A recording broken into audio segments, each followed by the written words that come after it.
bonjour à toutes et à tous. Bienvenue. Bienvenue pour cette conférence du professeur Yves Clos. Yves, c'est un très grand plaisir de te recevoir à nouveau à Bordeaux, ici au cœur de la ville, à la librairie Mola. Yves Clos est donc, comme l'a dit Michael, professeur émérite au Conservatoire national des arts et métiers, psychologue du travail, titulaire de la chaire de psychologie du travail. Tu as été directeur du Centre de recherche sur le travail et le développement. Et tu diriges aussi une collection avec Dominique Lullier chez ERES sur la clinique du travail. Yves Clos, tu es l'auteur de nombreux ouvrages, la fonction psychologique du travail, travail et pouvoir d'agir, le travail à cœur pour en finir avec les risques psychosociaux et agir en clinique du travail. Aujourd'hui, à travers tes travaux et ta conférence, nous allons pouvoir parler et débattre autour du sujet qualité du travail entre santé et performance. Un sujet ô combien important aujourd'hui. On sent bien que nous sommes à une période qui est un tournant au niveau social, au niveau du travail. Tout est étroitement lié.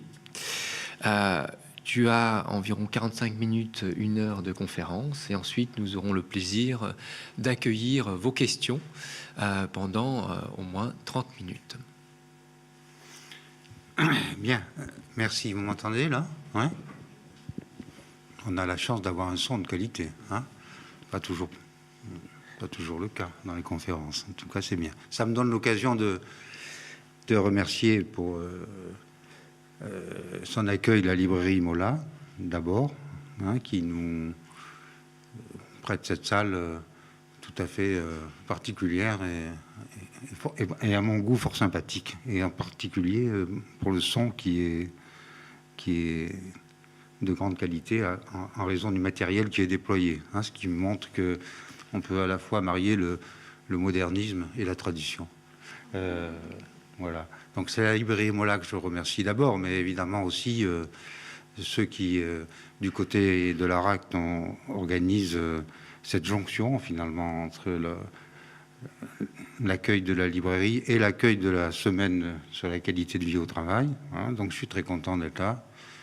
Évidemment, ne prenez pas ça pour une coquetterie, c'est vrai. Enfin, surtout, je suis très content, après que j'aurai fait ce qu'on m'a demandé, d'échanger avec vous.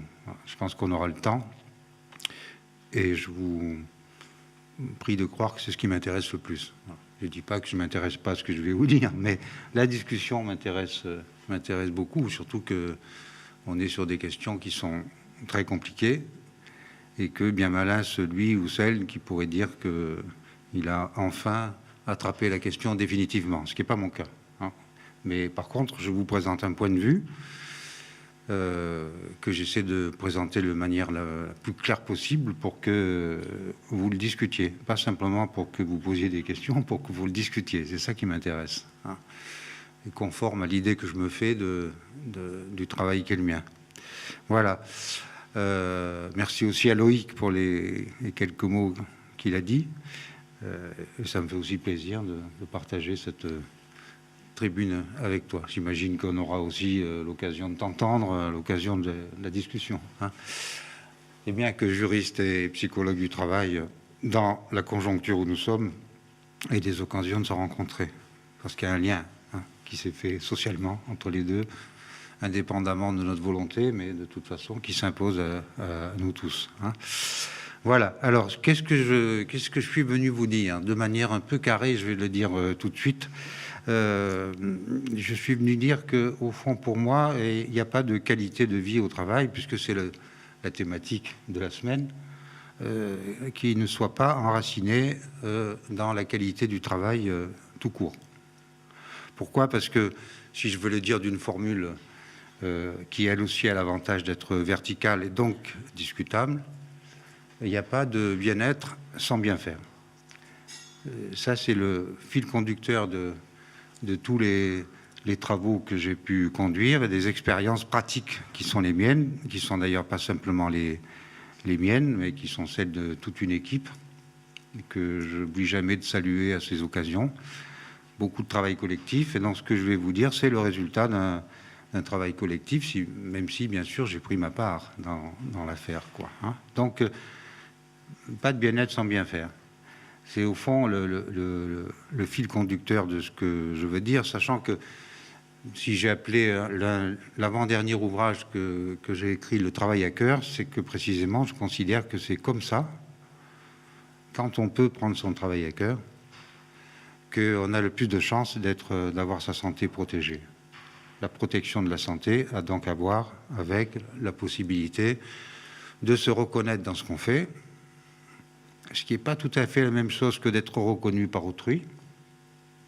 Se reconnaître dans ce qu'on fait, faire quelque chose qui est défendable à ses propres yeux, ça me paraît absolument central en matière de santé au travail. Et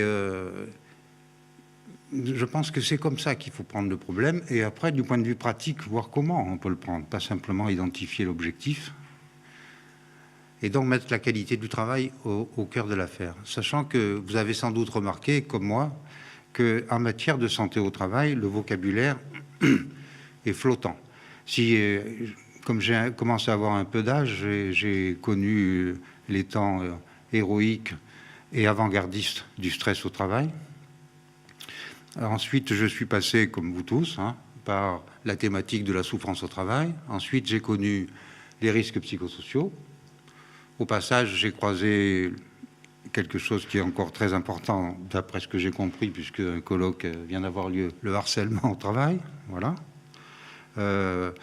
Maintenant, la thématique qui domine, c'est la qualité du travail. Je passe sur le burn-out, le burn-out, et ainsi de suite. Comme vous voyez, il y a ce qu'on pourrait appeler un glissement lexical permanent du vocabulaire. La manière de dire la chose, j'allais dire, ne tient pas en place. Ça, c'est très intéressant en soi. Ça m'a amené beaucoup à réfléchir à cette affaire-là. Il y a comme une sorte de démonétisation du vocabulaire qui désigne les problèmes de santé au travail. Et d'ailleurs, tout se cumule, hein, et même parfois tout se confond. On pourrait même parler d'obsolescence programmée. C'est-à-dire, je suis en train de vous annoncer que sans doute, après la qualité de vie au travail, il y aura autre chose. Alors, du coup, le psychologue du travail que je suis, évidemment, et qui est psychologue tout court d'ailleurs, hein, au passage, est amené à se demander si on n'a pas affaire à un symptôme, tout simplement, le vocabulaire glissant. Comme si les mots ne tenaient pas sur les choses. Ce vocabulaire glissant est en lui-même un indicateur important de la situation que nous connaissons depuis plusieurs années. Voilà. Cette situation, à partir du moment où on la regarde comme un symptôme, on est amené, si on fait un peu de psychologie, ce qui est mon cas, à voir derrière le symptôme quel est le conflit. Au fond, de quoi le symptôme nous parle. Et bon, je fais une hypothèse hein, que j'ai mis en discussion. Je me suis efforcé de nourrir cette hypothèse d'un certain nombre d'éléments, de faits et de concepts. Je fais l'hypothèse qu'au fond, derrière tout ça, il y a comme une angoisse sociale, une angoisse dans la société. Et en général, quand il y a une angoisse, il y a un déni. Je fais un peu de psychologie, je m'excuse, hein, mais bon, ça peut être utile. Et donc l'hypothèse que je formule, que je défends, c'est qu'il y a bel et bien un déni. Il y a un déni d'un conflit sur la qualité du travail. On pourrait même dire qu'au fond, ce qui fait symptôme régulièrement indique que le déni se répète de ce conflit sur la qualité du travail. Et je vais être encore un peu plus précis, un déni du conflit sur les critères de la qualité du travail. Pas la qualité du travail en général, les critères de la qualité du travail sont dans la société différents les uns des autres. S'affrontent des points de vue différents sur la qualité du travail. Se mesurent des angles d'attaque sur cette question-là et des pratiques sociales qui concernent la qualité du travail. Voilà. Autrement dit, c'est quoi le travail bien fait? Et franchement, c'est passible de définitions multiples et de définitions opposées, voire de définitions conflictuelles. Et dans ma bouche, le conflit n'est pas mortel, n'est pas un drame. En général, c'est même quand on a du mal à instituer les conflits qu'ils deviennent ravageurs. Donc, vous voyez, je fais l'hypothèse que si le vocabulaire glisse, si on n'arrive pas à stabiliser le vocabulaire, et qu'on a un vrai problème dans la société telle qu'elle existe, c'est-à-dire pour ce qui nous concerne dans les organisations du travail, qu'on a un vrai problème sur la possibilité d'instituer, et je parle d'institution au sens fort du terme, y compris juridiquement, d'instituer les conflits sur les critères de qualité du travail. Et qu'au fond, tant que cette difficulté persiste, on pourrait même dire que tant que le conflit de critères sur la qualité du travail n'aura pas droit de cité dans les organisations, belle expression, droit de cité dans les organisations, on peut faire l'hypothèse que le vocabulaire va continuer à glisser. C'est bien pourquoi j'aime bien, chaque fois que le vocabulaire est momentanément stabilisé, venir le questionner et annoncer qu'il va y avoir du nouveau dans le vocabulaire. Donc pour le moment, on est sur qualité de vie au travail, et c'est pas en plein milieu d'une semaine sur la qualité de vie au travail que je vais évidemment, comment on dirait, cracher dans la soupe. Hein. Je pense que ces glissements de vocabulaire sont très importants parce qu'ils signalent un problème persistant. Et donc, il faut les accueillir. Chaque fois qu'on formule les choses d'une certaine manière, il faut les accueillir sans aucune arrogance, en voyant bien que chaque fois, c'est un moyen d'essayer d'attraper le problème. Voilà. Alors, pourquoi, comment je peux justifier? Je pourrais justifier de beaucoup de manières l'insistance qui est la mienne sur le travail bien fait. Je pourrais le justifier de manière clinique. Je ne vais pas faire ça. Bon, je pourrais le faire dans la discussion. Suffisamment de terrain qui montre à quel point c'est l'un des problèmes majeurs. Et on peut travailler, non pas à le résoudre, mais en tout cas à bien le poser, et parfois même à le résoudre d'ailleurs. Je pourrais, dans la discussion, je le ferai si nécessaire, prendre la chose comme ça, à partir de mon propre travail et du travail de mon équipe dans des interventions dans les organisations. Parce que je suis d'abord, il faut que les choses soient le plus claires possible, un praticien. Autrement, on ne peut pas faire de la psychologie, à mon avis. Mais je vais le prendre autrement. Je vais le prendre d'abord par les statistiques, ce qui nous met loin de la clinique, mais qui est tout à fait significatif. Puis après, par 2 ou 3 exemples grand public, j'allais dire, que tout le monde a en tête et qui nous permettront de voir, me permettront de poser le problème et à vous de le discuter ensuite. Alors, les statistiques sont les suivantes. L'ADARES est un grand organisme, c'est la tradition française de statistique sur les conditions de travail. Et on doit à mes collègues, que je manque jamais l'occasion de féliciter, aussi bien Michel Golac que Serge Volkov, d'avoir développé cette tradition française, de l'avoir enrichie et de l'avoir portée au plus haut niveau. Et maintenant, la DARES est dirigée par Thomas Coutreau. Et je dois vous confier que j'avais avec la DARES des discussions régulières, parce qu'on a des discussions régulières entre statisticiens et psychologues, ce n'est pas les mêmes métiers. Et la DARES posait traditionnellement la question, lorsqu'elle voulait soulever ces problèmes de santé psychique, santé mentale au travail, vous connaissez peut-être ça, en termes de faire des choses contraires à sa conscience. C'était une manière de poser le problème autour duquel j'essaie de tourner. Faire des choses contraires à sa conscience était considéré comme un facteur de risque extrêmement important dans les enquêtes de la DARES, qui sont les enquêtes déclaratives, bien sûr. Mais j'avais toujours noté que cette question produisait des réponses, à mon avis, en deçà du problème. Et c'était une discussion qu'on avait souvent avec Thomas Coutreau. Je trahis personne. C'est des choses que vous pourrez vérifier auprès de lui si vous le rencontrez un jour. Et j'ai toujours dit à Thomas Coutreau, votre question, elle a un défaut, c'est qu'elle a un côté couche moyenne supérieure. Je fais des choses contraires à ma conscience. Je pense que vous devriez poser une question plus simple. Est-ce que je peux ou je ne peux pas faire du bon boulot? Alors évidemment, c'est compliqué de faire des questionnaires avec cette question, mais au moins le travail bien fait. Et après de nombreuses années, J'ai été très heureux un jour de voir introduit dans les enquêtes de la DARES cette question-là. Et je vous donne le résultat, qui a étonné, y compris les collègues de la DARES, hein, c'est pas un scoop. Les résultats sont les suivants. Ils considèrent que statistiquement, c'est une vraie, une vraie surprise. Hein. Donc la question était là, est-ce que vous ressentez toujours ou souvent la fierté du travail bien fait? Je ne vais pas insister là-dessus, mais évidemment, dans le travail bien fait, il y a la question de la fierté.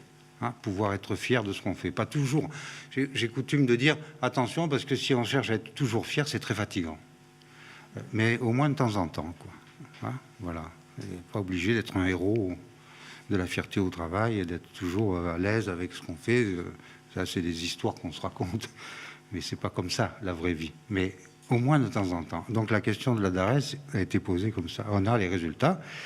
Les résultats, c'est que 35% des salariés de l'industrie, 35% précisément, 35% des salariés de l'industrie et 37% des salariés de la fonction publique, d'État ou hospitalière, déclarent ne jamais ressentir la fierté du travail bien fait. C'est, du point de vue statistique, énorme. C'est ce que disent les statisticiens, énorme, parce qu'évidemment, ce sont des chiffres agrégés. Ça signifie que derrière, il y a des situations locales où ces données-là sont multipliées par 3. Quoi. Et il y a même des situations, j'en connais, dans lesquelles vous pourriez dire il y a 100% du personnel, par exemple dans certains EHPAD, dans les hôpitaux, mais aussi dans l'industrie automobile, que je connais bien, pour vous dire à quel point c'est répandu. Donc on est sur un problème majeur, posé comme ça. Vous voyez, c'est pas simplement faire quelque chose qui ne correspond pas à sa conscience. On peut faire du bon boulot ou non. On se reconnaît dans ce qu'on fait ou non. Et pour moi, c'est même beaucoup plus simple que ça. C'est est-ce que je peux parler à table le soir à mon conjoint et à mes enfants du travail que j'ai fait?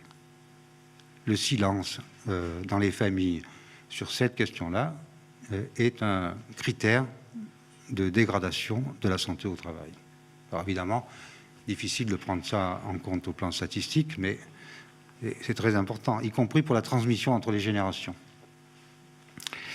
Donc voilà, ça c'est la première donnée. La deuxième donnée de la DARES, qui est à mon avis presque aussi importante et qui nous met au cœur du sujet, puisque mon sujet c'est la performance et la santé.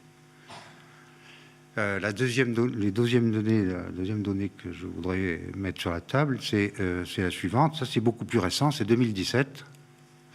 À l'automne 2017, la DARES a montré a fourni les chiffres qui consistent à faire la démonstration que la santé mentale des salariés s'améliore quand ils sont non pas seulement consultés sur des transformations de l'organisation, mais partie prenante des décisions qui engagent leur travail. Je cite là l'adresse. Partie prenante des décisions qui engagent leur travail. Et il y a une troisième donnée qui m'intéresse encore plus, parce que les psychologues sont particulièrement concernés par ce problème. Il semble qu'il vaille mieux être informé, mais pas consulté, si on n'est pas ensuite entendu. Alors ça signifie que être consulté sans pouvoir influer sur les décisions est pire que tout.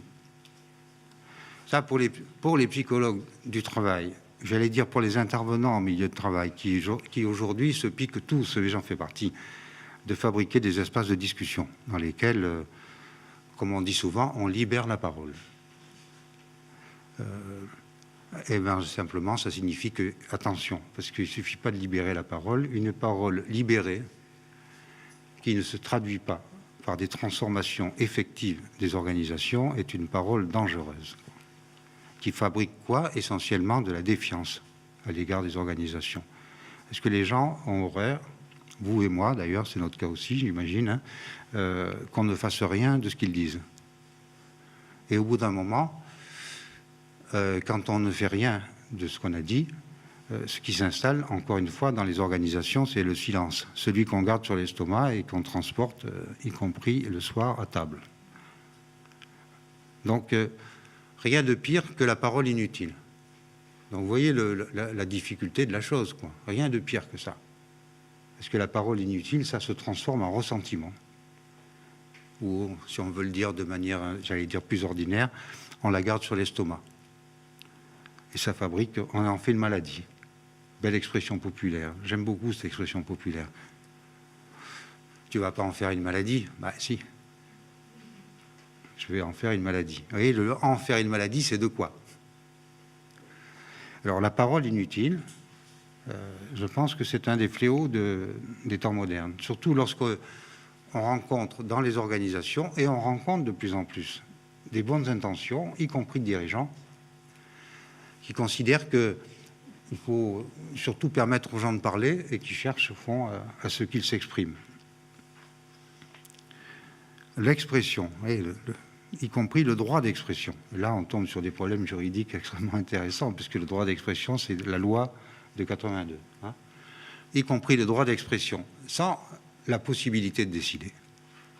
Ben, on est devant un problème psychologique majeur et un problème social majeur, quoi. Alors, vous voyez bien que là, je suis au cœur des problèmes de performance. Parce que décider de quoi? Pas simplement décider de son geste professionnel, encore que ça soit capital, hein, mais décider de la qualité du travail, de la qualité du geste, bien sûr, de la qualité du rapport dans le travail collectif, très important, de la qualité des rapports et des compétences et de l'expertise dans le rapport entre les hiérarchies et les subordonnés, mais aussi de la qualité des produits. Dans qualité du travail, j'insiste, je mets aussi qualité des produits. Et vous allez voir à quel point c'est une affaire importante, puisque maintenant, je vais prendre quelques exemples qui vont vous rappeler des choses que vous avez déjà entendues, parce que maintenant, toutes les semaines, il est question de ça, y compris dans la grande presse, ce qui donne une idée forte de ce qu'il en est en réalité. Parce que entre la grande presse et le réel, il y a un petit écart. Donc quand ça arrive dans la grande presse, ça veut dire que ça fait déjà du bruit dans le local, si je peux dire. Hein. Alors je prends 3 exemples. L'un que vous avez tous en tête, Volkswagen. Bon, on appelle ça le Dieselgate, mais c'est beaucoup plus circonscrit que ça, puisque maintenant on est passé de Volkswagen à Audi. Vous voyez, c'est ces voitures qu'on peut admirer. Moi, personnellement, j'aime bien les Audi. Je vous le dis, au passage, comme ça, c'est pas pour le plaisir. Hein. Mais Audi vient d'être épinglé sur cette affaire-là. Voilà. Soupçonné d'avoir été la cellule Audi, la cellule pour Volkswagen, la cellule de développement des diverses manipulations illégales des logiciels des moteurs diesel pour contourner la législation sur les émissions d'oxyde d'azote. 11 millions de véhicules Volkswagen dans le monde, et la réputation d'un groupe entaché. Il faut penser aux salariés de Volkswagen, qui est un des fleurons de l'industrie allemande. Hein, et on se trouve dans une situation où la réputation d'une entreprise comme ça, Audi, la même chose. Je ne parle pas des groupes automobiles français, je préfère me taire. Où la réputation des groupes comme ça est entachée, et où la performance de ces groupes est affectée, y compris la performance financière.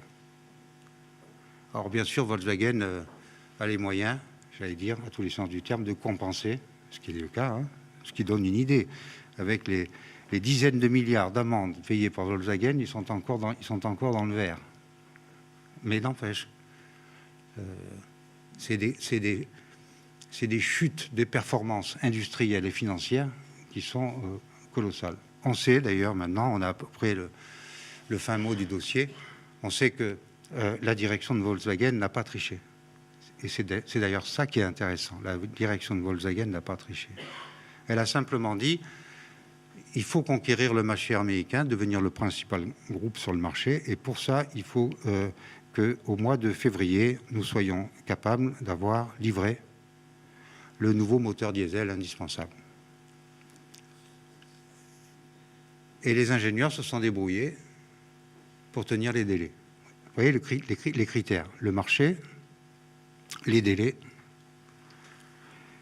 et faire un moteur innovant c'est-à-dire développer un moteur de qualité, un produit de qualité. Voilà. Eh bien, les ingénieurs, dans cette situation de conflit de critères, tenir les délais, sauver l'entreprise, ou en tout cas lui permettre de prendre le marché, et en même temps faire leur beau métier, qui est un métier de concepteur de logiciels, dans cette situation de dilemme professionnel, on va le dire comme ça, eh bien, d'une certaine manière, ils ont été créatifs.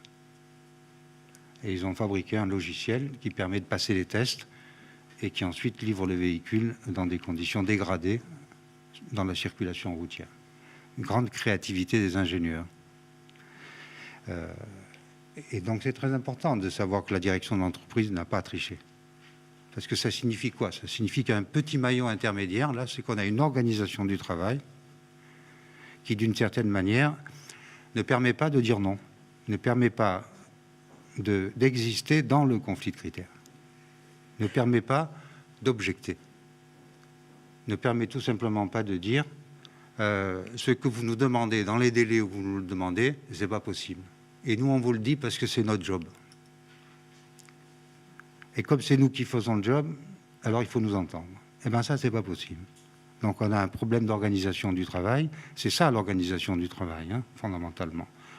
Donc là, on a parole inutile, dialogue impossible, dialogue empêché. Vous savez bien à quel point je suis attaché à l'activité empêchée.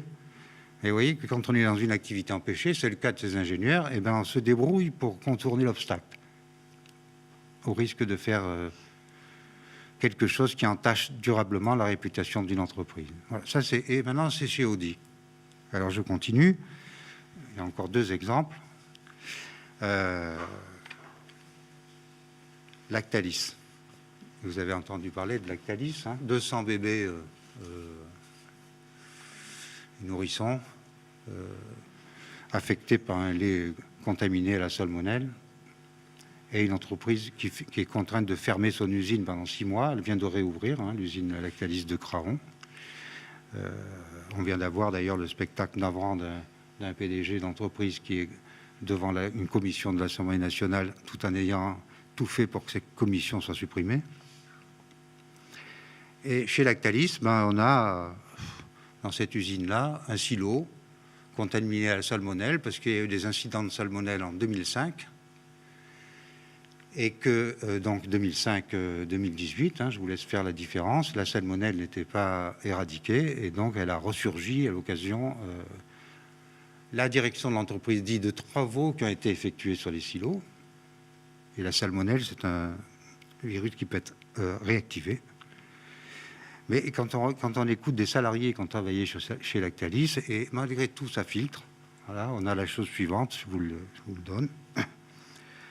Un salarié qui a travaillé pendant des mois comme intérimaire chez Lactalis. On est nombreux dans le service à n'être absolument pas surpris de ce qui se passe aujourd'hui.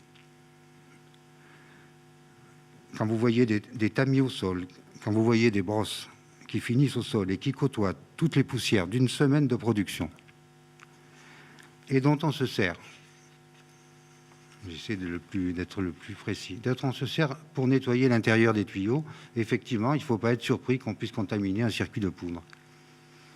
Les consignes de nettoyage dans l'établissement sont sommaires et on ne peut pas les respecter parce que ce n'est pas possible de les respecter.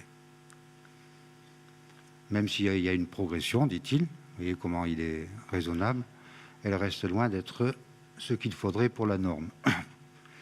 On a donc arrêté la tour numéro 1 chez Lactalis. Alors, il faut bien qu'on s'entende, et c'est ça qui m'intéresse le plus. Je ne suis pas convaincu que ce salarié qui parle là ait raison. Je n'ai pas besoin de cette hypothèse-là. Ce qui est important, c'est que ce salarié qui a ce point de vue-là, il puisse le confronter avec une hiérarchie dans des institutions où on instruit le dossier. C'est pour ça que la question, et ça on est vraiment sur des questions qui relient, vous voyez bien, performance, santé au travail et santé publique. Le problème qui est posé, ce n'est pas simplement un problème de santé au travail maintenant, c'est que la santé au travail est maintenant connectée de l'intérieur aux questions de santé publique. Je vais prendre encore un exemple, puis je vais m'arrêter parce que franchement, je pourrais y passer l'après-midi. Tellement ils sont nombreux, et je vous invite à suivre ces dossiers si vous vous intéressez à la santé au travail, parce que là, vous êtes du côté du travail bien fait, ravalé. Que les salariés gardent sur l'estomac, vous voyez bien ce salarié. Et c'est lui qui les a manipulés, ces brosses, dans des conditions de normes dont il savait pertinemment qu'il courait un risque sur le lait, et le lait est pour les bébés. Hein, c'est même pas des moteurs, là.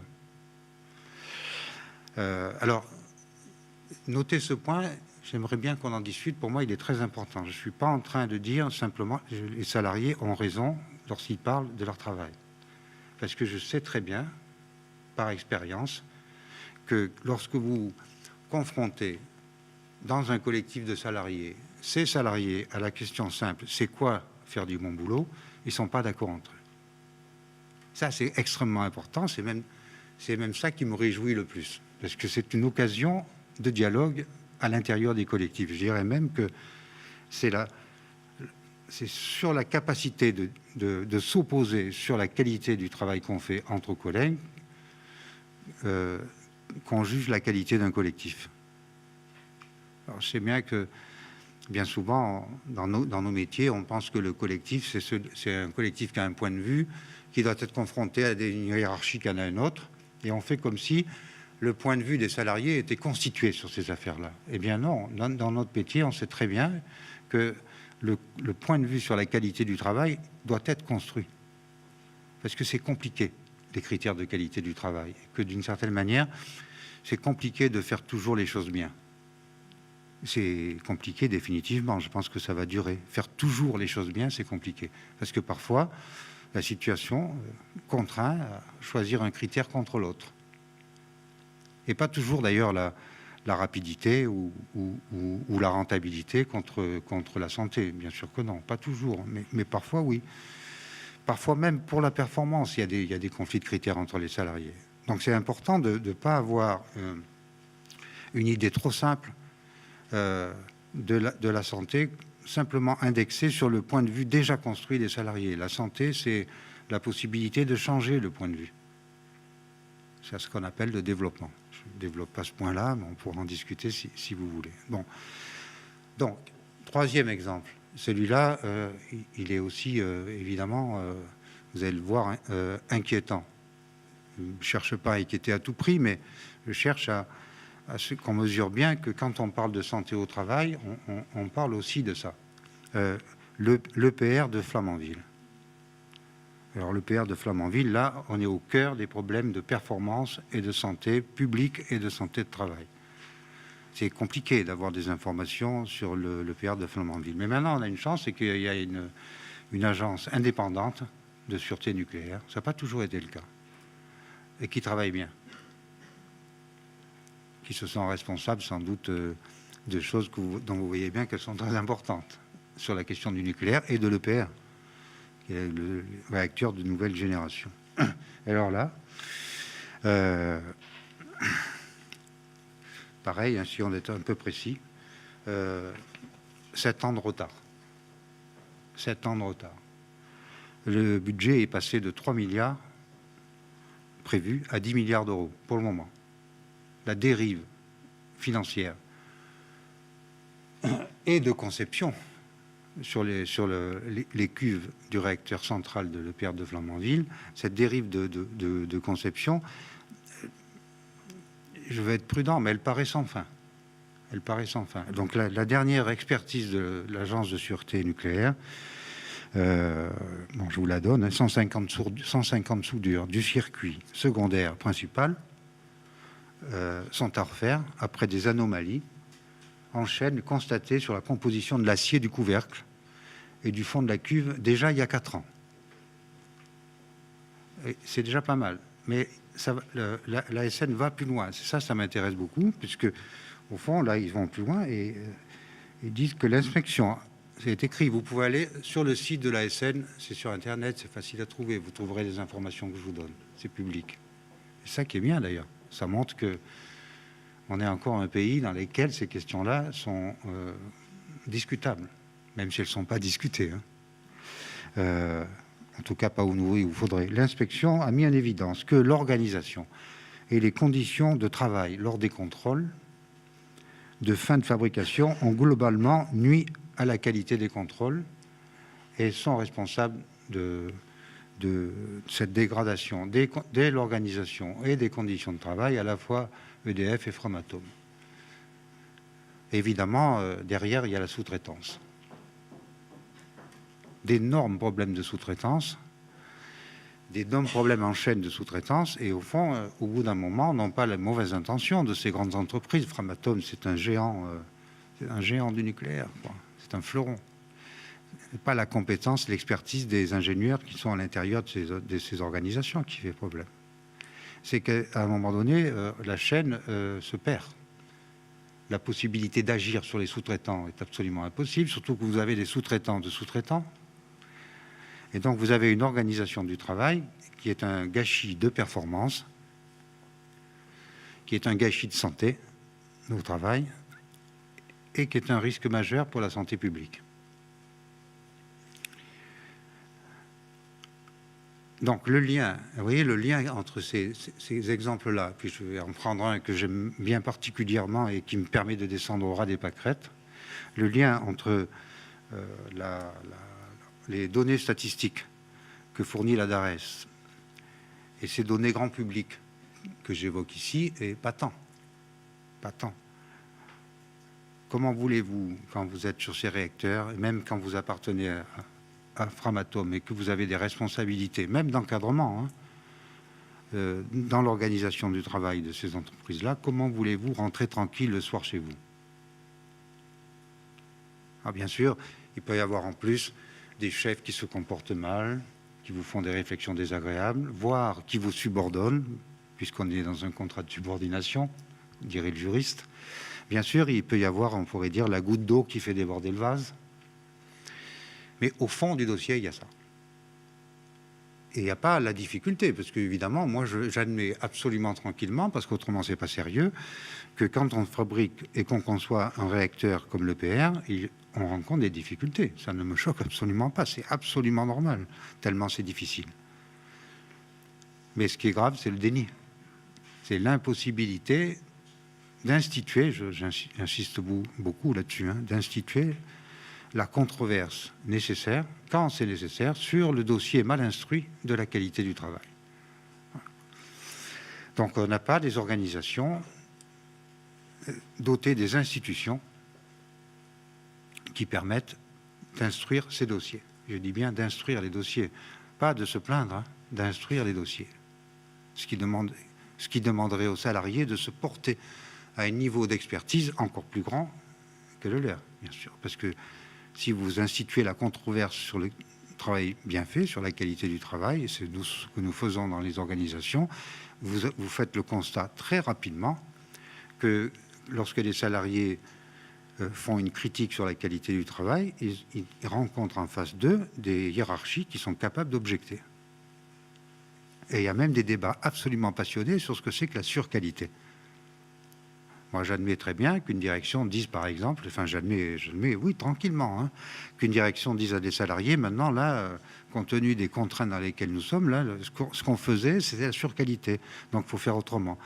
Ça se défend comme point de vue. C'est un certain point de vue sur la qualité du travail, parce qu'après tout, la survie d'une entreprise, sa rentabilité, sa productivité, enfin, bon, on pourra discuter de ça. Après tout, c'est un point de vue sur la qualité du travail qui a sa légitimité. Et par contre, si ce point de vue-là est organisé sur le déni de l'autre point de vue ou des autres points de vue, sur d'autres critères de qualité, autrement dit, si vous n'avez pas un droit de citer pour qu'un libre examen soit organisé, et pas toléré, pour qu'un libre examen soit organisé de façon sérieuse et instruite sur ces questions-là, alors vous avez un risque majeur, santé, travail, santé publique et performance. Voilà. Conclusion, si vous voulez, cette première partie. Après, je prends un petit exemple et on pourra discuter. Un exemple au ras des pâquerettes. Je les adore, je vous fais cette confidence. Là, je vais essayer de synthétiser la chose en mettant un peu comme ça une pierre dans le jardin du juriste. Je pense que c'est l'absence de droit des salariés sur leur activité. L'absence de droit des salariés sur leur activité. Qui prive ces professionnels de manière générale. Là, je vous ai un salarié d'Actalis, du sous-traitant de Framatome à Flamanville, Volkswagen, Audi et les constructeurs automobiles français. L'absence de droit sur leur activité qui prive les professionnels d'une liberté décisive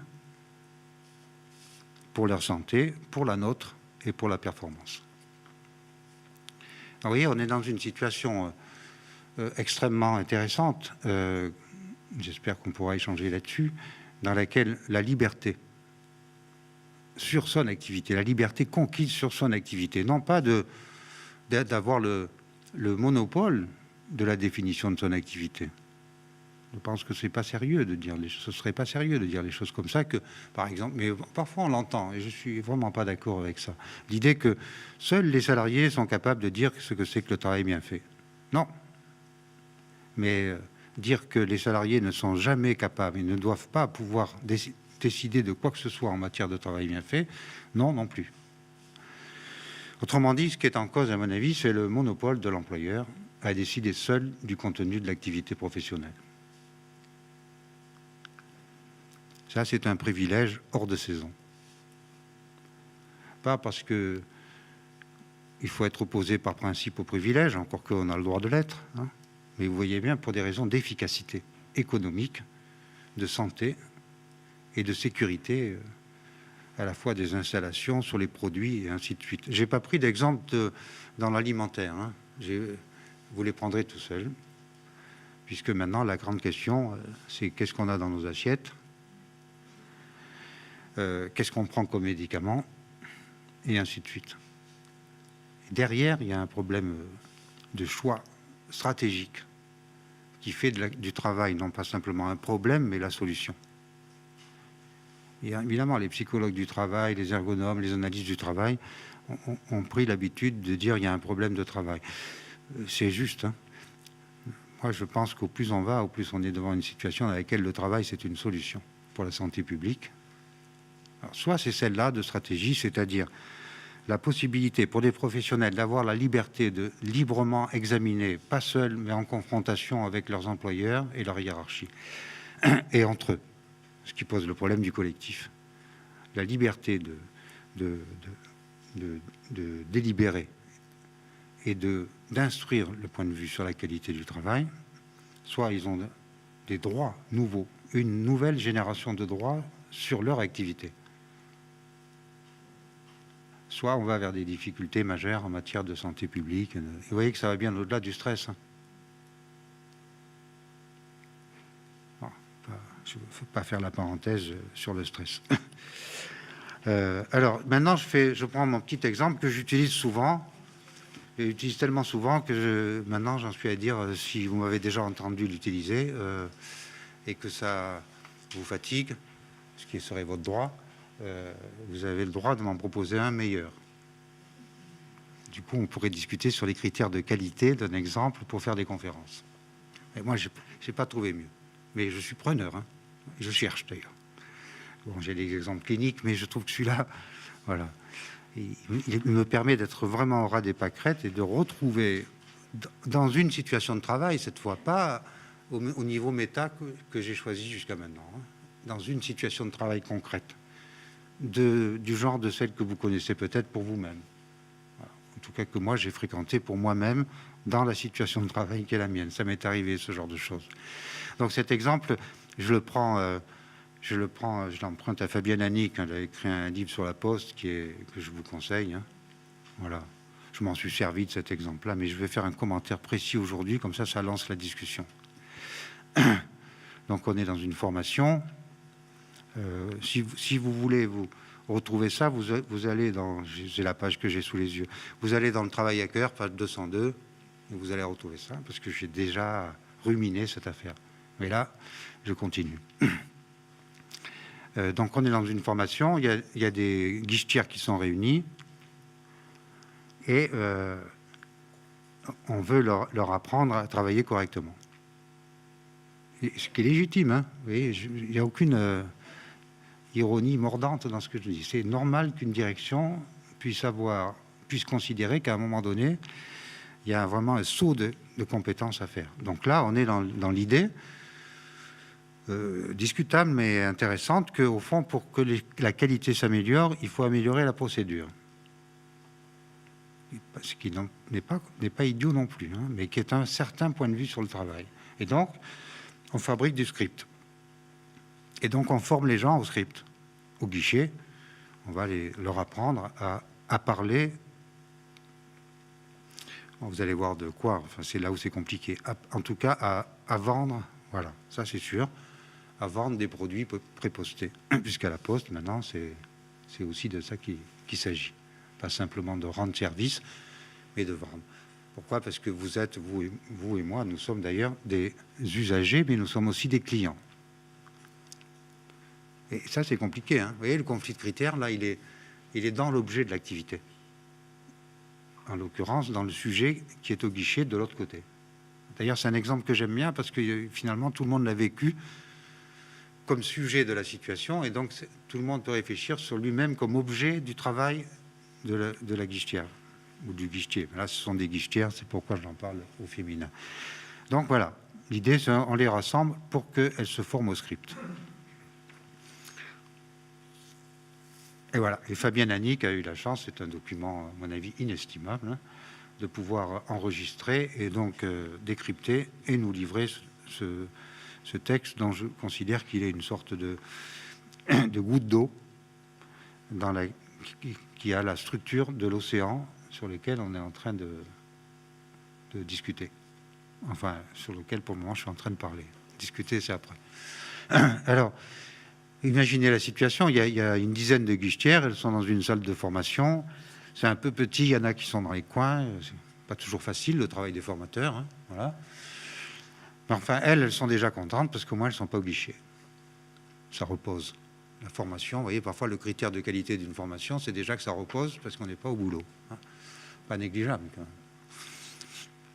Enfin, ça repose normalement. Mais dans cette situation-là, vous allez voir, ça repose guère. Hein. Alors, et donc ça commence, et les prénoms ont été changés, et Sandra est à la manœuvre, et on lui demande de vendre un produit préposté. En l'occurrence, c'est le colis jaune, avec ses différentes dimensions qui sont derrière quand vous allez au bureau. Enfin, pas dans tous les bureaux. Enfin, dans celui-là, oui. Et donc, Sandra est à la manœuvre, elle essaie de vendre son colis. Et là, donc, en face de... J'en ai discuté avec Fabienne Annick de cet exemple, donc finalement, par discours rapporté, je le connais pas mal. Ils sont deux. Il y a un formateur professionnel de la Poste, et puis il y a un animateur des ventes. L'animateur des ventes, c'est celui qui est chargé du commercial sur un département.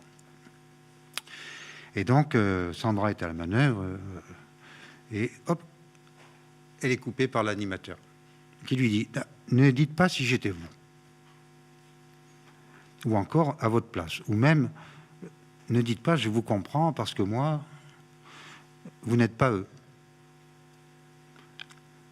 Sandra. Mais les clients aiment bien qu'on ait une relation de confiance avec eux. Je suis d'accord, vous devez le faire, dit cette fois le formateur. Mais établir une relation de confiance n'implique pas que vous deviez vous mettre à leur place. Vous êtes la Poste. Là, on est dans le script. Hein. Voilà. Donc, le script, c'est la Poste. Voilà. Vous êtes la Poste. Alors, dites plutôt, là, c'est le script. Dites plutôt, la Poste vous propose, ou la Poste s'engage. Vous devez rechercher ce que la Poste peut proposer de mieux. Et là, vous avez affaire à un groupe de femmes qui ne se connaissent pas toutes, mais certaines se connaissent. Voilà. Mais dans le coin, là, ça maintenant je le sais grâce à Fabienne Annick, un peu dans le coin, c'est-à-dire que quelqu'un qui n'était pas directement dans le champ du formateur et des animateurs, quelqu'une plutôt. Donc, la Poste s'engage, vous devez rechercher ce que la Poste peut proposer de mieux, et donc dans le coin. De mieux pour eux ou de mieux pour la Poste? Question. Intervient Corinne, non sans ironie. Le formateur, c'est pareil. La Poste propose ce qu'il y a de mieux pour son client. Là, vous avez Fabienne Annick à noter gloussement, Hein, ça commence à rire un peu. Votre travail, reprend l'animateur, c'est de satisfaire le client, c'est-à-dire répondre à ses demandes et identifier ses besoins latents. Là, vous imaginez le psychologue dresse l'oreille parce que c'est pas facile d'attraper les besoins latents des gens, hein, quand on est psychologue. Mais là, on va avoir accès à ces besoins latents. Par exemple, si un client se présente avec un paquet, et qu'il a lui-même confectionné, indiquez-lui que la Poste lui propose une gamme de prêts à expédier qui lui garantit un acheminement en toute sécurité. Sandra, moi, quand je suis cliente quelque part, j'ai confiance en quelqu'un quand je sais que ce qu'il me propose, c'est ce qu'il aurait choisi pour lui-même. Et au guichet, quand je vois que des clients arrivent avec un paquet bien fait, notez la chose, je vais y revenir. Quand je vois que des clients arrivent avec un paquet bien fait, bien fermé, je ne vois pas pourquoi, en toute confiance, j'irai lui dire de défaire son paquet et de payer 3 fois le prix de son acheminement pour acheter un colis poste. Le formateur. Eh bien, c'est une erreur. C'est une erreur. Pour avoir confiance, le client a besoin d'avoir en face de lui un vrai professionnel. Ça aussi, notez-le, parce que je vais y revenir. Et là, on a une deuxième chance, si je peux dire. On va avoir la définition de ce que c'est que le vrai professionnel. Donc, vous voyez bien que, personnellement, je fais l'objet même du conflit de critères. Mais là, en face de lui, un vrai professionnel. Et le vrai professionnel, c'est un guichetier qui connaît ses produits. Voilà un critère de qualité du travail. C'est un guichetier qui connaît ses produits. Voilà. Le client ne vient pas voir Madame Michu qui, à sa place, ferait comme ci ou comme ça, mais Sandra ou Corinne ou Jackie, qui sont des guichetiers professionnels. C'est intéressant parce qu'il n'y a que des femmes, dans le verbatim, sont des guichetiers professionnels. Vous ne devez pas vous mettre à leur place. Un point, c'est tout. Sandra, ça c'est sûr que si on se mettait à leur place, on ne vendrait pas beaucoup. Le formateur, justement, vous ne vendez pas beaucoup. C'est d'ailleurs pour ça que vous êtes là aujourd'hui. Voilà. Alors ça, vous avez ri. Je dois dire que c'était un peu mon objectif. Hein, voilà. Pourquoi ? Parce que c'est exactement ce qui s'est passé dans la formation. C'est-à-dire que les guichetières, là, il y a un rire des guichetières. Et j'ai discuté de ça avec Fabien Anix sur le rire. Je lui dis, mais il est comment ce rire ? Et là, on commence à faire de la clinique, parce que ce rire, il est à double fond. Il est double. C'est le rire de la raillerie, des professionnels de premier niveau, qui se disent qu'il faut être vraiment bien loin des guichetiers pour raisonner, des guichets pour raisonner comme ça. Pas des guichetiers, hein, des guichets, pour raisonner comme ça. Parce que la vraie vie, ça ne marche pas comme ça. Hein. Donc, vous savez bien, ces professionnels qui s'enferment d'ailleurs parfois dans un rire de dérision à l'égard du travail dégradé, du travail ni fait ni à faire. Au bout d'un moment, c'est la dérision qui l'emporte. Donc ça, c'est le rire de raillerie, un peu de dérision, mais il y a en même temps un rire jaune. Et celui-là, c'est le rire de la psychopathologie du travail, le rire jaune. Parce que c'est le rire du ressentiment, des choses qu'on conserve sur l'estomac. Le rire jaune, c'est... il va falloir revenir au guichet, et quand on va être évalué sur ce critère de qualité du travail, c'est-à-dire le vrai professionnel, c'est celui qui connaît ses produits. Or, j'aurais pratiquement fini, quand on est dans un bureau de poste, et nous on a vraiment travaillé sur les bureaux de poste, on peut attester que ce critère de qualité du travail, c'est-à-dire bien connaître ses produits, est évidemment très important. Et que là, on ne peut pas se permettre d'écarter le critère de qualité du travail mis en avant par la direction. Parce que ce n'est pas sérieux. Un guichetier qui ne connaît pas bien ses produits, il ne peut pas faire le travail correctement. Donc, le critère de direction n'est pas éliminable. Bon. Mais là où c'est passionnant de faire de la clinique du travail, ou même de la clinique de l'activité, si vous me permettez, c'est c'est quoi la connaissance des produits ? Et là, vous avez, je rebondis sur ce sur quoi je m'étais arrêté au passage. Quand je vois que quelqu'un arrive avec un paquet bien fait, je ne vais pas lui faire défaire, dit la guichetière. Alors, c'est quoi un paquet bien fait ? Vous voyez, moi, je m'intéresse à ça. C'est quoi un paquet bien fait à la poste ? Et quand on travaille sur ces problèmes-là, on tombe sur des conflits de critères magnifiques qui signalent quoi ? Qui signalent l'expertise professionnelle. Parenthèse, moi, j'ai une définition très robuste, si je peux dire, très grossière finalement de ce que c'est qu'un expert. Un expert, c'est celui ou celle, bien sûr, qui est capable de dire ça dépend. Pas parce qu'il ne comprend rien ou parce qu'il est incompétent, mais parce qu'il a fait le tour de la question. Et donc, ça dépend de la situation. Eh bien, quand vous regardez un paquet bien fait à la poste, ça dépend de la situation. Vous pouvez avoir une guichetière qui va voir quelqu'un arriver avec la fameuse boîte de chaussures avec le scotch marron ou gris, ou blanc, comme vous voulez. Et qui va dire, ça, madame ou monsieur, ce paquet-là, vous allez me le défaire, parce que tel qu'il est, ça ne va pas, ça ne fait pas. Et donc, je vais vous donner un paquet de la poste. Voilà. Autrement dit, là, le critère de direction qui consiste à vendre le paquet est juste. Mais vous avez d'autres situations.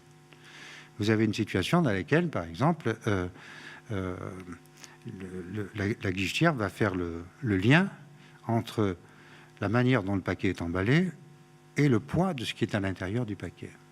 Ça, c'est un critère. Et vous en avez un autre, enfin, il y en a sûrement beaucoup que je ne connais même pas, mais il y en a au moins un autre, c'est la distance sur laquelle voyage le paquet. Et il y en a au moins un autre qui, lui, engage tout ce qu'on peut appeler la qualité du service.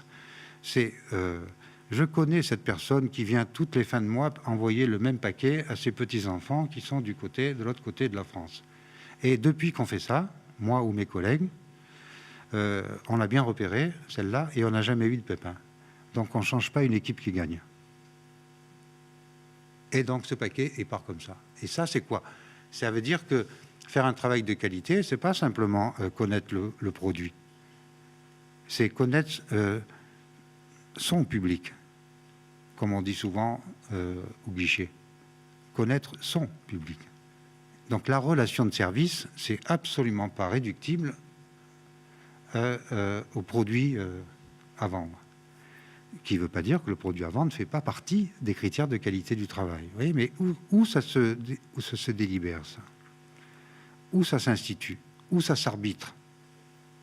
Pour des arbitrages réversibles, bien sûr. Parce qu'il n'y a pas d'arbitrage robuste qui ne soit pas réversible. C'est-à-dire on peut se tromper, on peut pratiquer par essai et erreur, voilà, et cumuler de l'expérience. C'est même ça qui fait la santé, la sienne, celle du public, et qui fait la performance. Parce que dans la relation de service, la performance, c'est que la personne apprenne. Parce que les guichetiers, ils apprennent aux gens à faire des paquets.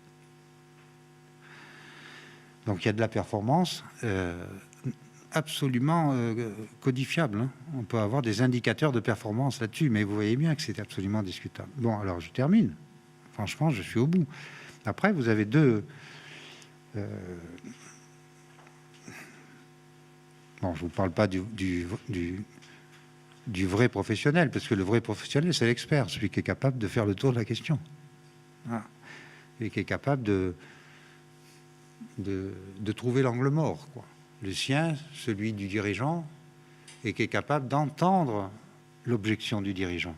Ça aussi, hein, c'est un vrai travail d'apprentissage. Ma conclusion, c'est donc c'est la suivante, quoi. Vous pouvez avoir deux lectures de ce texte-là. La première lecture, qui est dominante dans le champ des sciences du travail, dans les sciences humaines du travail, qui consiste à dire, cet exemple est dramatique, c'est pas loin de l'interprétation de Fabienne Annick. Je ne dis pas que c'est une interprétation sociologique, parce que beaucoup de sociologues, enfin en tout cas certains, ne raisonnent pas complètement comme ça. Mais là, l'idée, cette situation est dramatique. Pourquoi il y a une atteinte à la santé, là? Parce que la Poste est devenue une entreprise marchande. C'est une entreprise marchande qui, au fond, est en train de casser le métier et le contrat symbolique sur lesquels les guichetiers se sont engagés lorsqu'ils sont venus travailler à la Poste, qui est un contrat de service public et non pas une entreprise commerciale. Donc, vous voyez la causalité, attaque du métier, psychopathologie du travail. Alors, je voudrais terminer en compliquant un peu cette interprétation. Parce que si vous vous placez du point de vue de l'action, ce qui est mon cas, si vous faites cette hypothèse, tant que la Poste sera une entreprise marchande, alors le métier sera en danger, alors il y aura de la psychopathologie du travail, vous pouvez arrêter d'être psychologue du travail. Il vous suffit d'être militant. et de dire tant que la Poste sera une entreprise commerciale, voilà. Ça, c'est la première grande hypothèse. On n'est pas obligé de voter entre les deux. Et franchement, quand je vous dis cette hypothèse-là, ça m'est arrivé de la faire aussi, d'accord, pour qu'on soit tous à l'aise.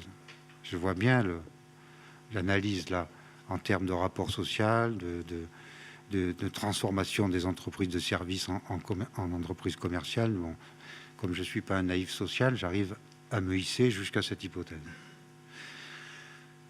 Mais il faut en faire une autre pour l'action, qui, à mon avis, est extrêmement importante pour l'action. Hein. C'est que ce qui est difficile, là, c'est que pour ces guichetières, et c'est important d'être près de ce qui est difficile pour les guichetières, si on veut agir. Ce qui est difficile, c'est pas qu'elles travaillent dans une entreprise commerciale. Bien sûr que oui, au plan méta, bien sûr. Enfin, en tout cas, qu'il y ait un conflit de critères non pensé entre usagers et clients. Hein, que ce conflit de critères soit évacué, soit dénié. Ça, c'est important. Mais ce qui est important, c'est qu'au fond, quand elles sont dans cette situation-là, vous voyez, c'est 15 guichetières, c'est 2 formateurs. Cette situation de travail concrète, qu'est-ce qui est important? C'est pas que la Poste soit en train de devenir une entreprise commerciale. Même si en arrière-fond, ça l'est, bien sûr. C'est qu'au fond, ce qui est discutable ne puisse pas être discuté. Le vrai professionnel, c'est ça. Il n'y a rien à discuter. Et vous êtes là pour comprendre une fois pour toutes qu'il n'y a rien à discuter. Et que le vrai professionnel, c'est ça. Autrement dit, ce qui est dramatique dans cette affaire-là, c'est le dialogue empêché. C'est le dialogue, pas seulement empêché, le dialogue combattu. L'impossibilité de mettre sur la table le conflit de critères. Parce que le conflit de critères, comment vous dire, c'est une chance et ça va durer. Je pense que c'est pour les siècles des siècles. Le conflit de critères sur la qualité du travail, c'est pour les siècles des siècles. Il n'y a pas de possibilité dans le travail humain de ne pas rencontrer le conflit de critères. Vous-même, dans votre activité, moi, Loïc, on passe notre temps dans des conflits de critères. Et on passe notre temps à fabriquer de l'intelligence individuelle et collective pour faire du conflit de critères une occasion d'ingéniosité. C'est comme ça qu'on devient intelligent. C'est grâce au conflit de critères. Parce qu'on l'institue dans son dialogue intérieur. Et parce que le conflit de critères, il est dans le monde, avant d'être dans la tête des gens. Donc le conflit de critères est dans le monde. Le drame, c'est quand le conflit de critères qui est dans le monde ne peut pas être institué autrement que dans le dialogue intérieur de chacun. C'est-à-dire la rumination. J'ai encore fait n'importe quoi. Si mes enfants me voyaient faire ça... Voyez, là, on a un conflit de critères qui empoisonne l'existence. Ou qui, comme le dit le joli vocabulaire populaire, qui empoisonne la vie. Mais le conflit de critères en lui-même, il ne faut pas chercher à l'éliminer. La seule solution, c'est de l'instituer. Parce que c'est ça qui fabrique de la santé au travail et public et qui fabrique de la performance. Et évidemment, vous avez bien vu que je prends performance là dans un sens tout à fait particulier. Je considère que quand Volkswagen fait ce qui a été fait, elle organise, cette entreprise, un gâchis de performance, elle gaspille. Je considère que à l'EPR de Flamanville, on gaspille l'argent public. C'est pas performant, c'est même pas bien du tout. Je considère que chez Lactalis, on a gaspillé la performance, on a gaspillé l'intelligence des gens aussi, mais on a aussi gaspillé la santé de ces nourrissons. Donc, la santé au travail, ça consiste à lutter contre le gaspillage de la performance. Non pas en se couchant devant les critères dominants de performance, mais en se constituant littéralement comme des sujets de la performance, des sujets qui veulent tout simplement discuter de la performance pour gaspiller moins, c'est-à-dire pour pouvoir se reconnaître dans ce qu'on fait. Merci à vous. Merci beaucoup. Bonne fin de journée. Au revoir.